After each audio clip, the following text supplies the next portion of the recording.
Part of this year's Good Neighbor Month explores the link between homelessness, addiction in our border region and provokes awareness and understanding. Here with more on the issue and how you can get involved are my guests, Ev Mead, Director of Transborder Institute at the University of San Diego, and Ruth Bruland, Executive Director of St. Vincent de Paul Village. And Ev, Good Neighbor Month kicks off this Thursday night with a panel discussion about homelessness and addiction in our border region. How are those three issues linked? Well, first of all, both countries, U.S. and Mexico, have really large homeless populations. In the United States, we have probably the biggest homeless population we've had since the Great Depression. And in Mexico, homelessness has gone up dramatically, particularly over the last 10 years. Both countries also are experiencing increased drug addiction. In the United States, we're probably most familiar with the black tar heroin epidemic. It's made drug overdoses a higher cause of death than even traffic accidents in the U.S. for the first time in a generation.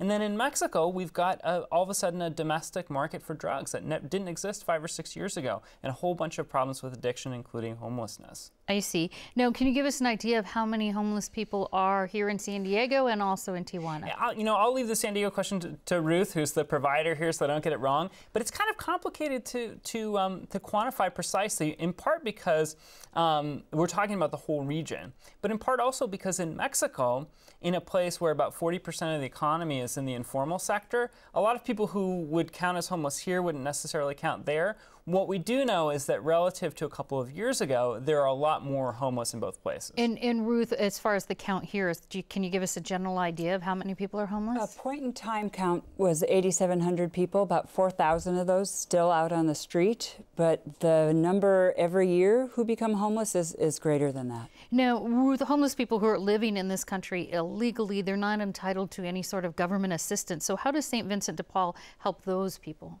When we have somebody come who's undocumented, we will have an in-depth conversation with them to try and figure out if there's any avenue where their undocumented status could change. If there is not, then it's about vulnerability. Those who are most vulnerable, we're going to try and help them with the bed, but there's not a lot that can be done, so it really does boil down to that vulnerability. There are so many people on the streets. And that's here in San Diego County. What about in Mexico? Is there any room for outreach there?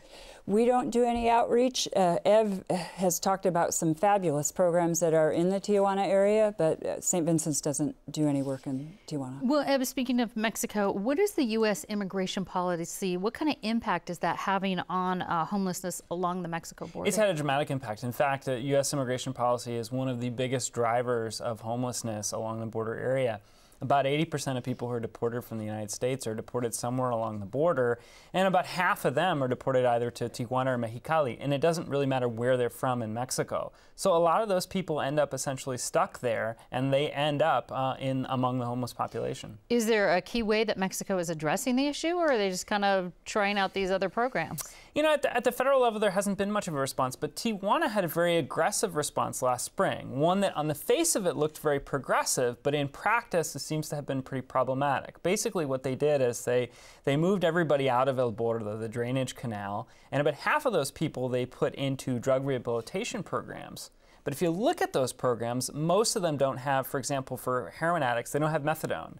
They don't have psychiatrists and psychologists. And these are facilities that are locked down. So it ended up being some unintended consequences there that I'm sure we can talk about later. Now, Ruth, I do want to get to this, though. How can people get involved? It's Good Neighbor Month, and maybe you're not going to go to Mexico and help the homeless, but what can you do? Yeah.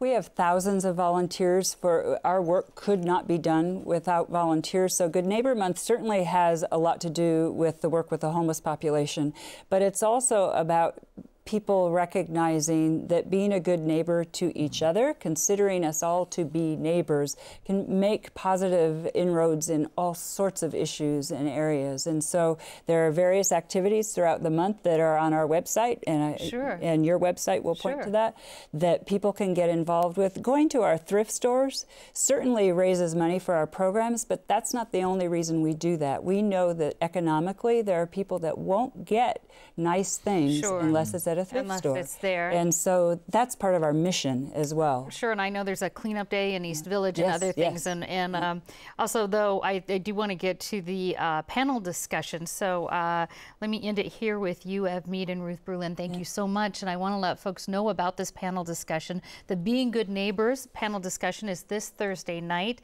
at 6 p.m. at the Joan Kroc Institute for Peace and Justice at the University of San Diego. The event is free and open to all. We've got more information on Good Neighbors Month and this panel discussion at kpbs.org.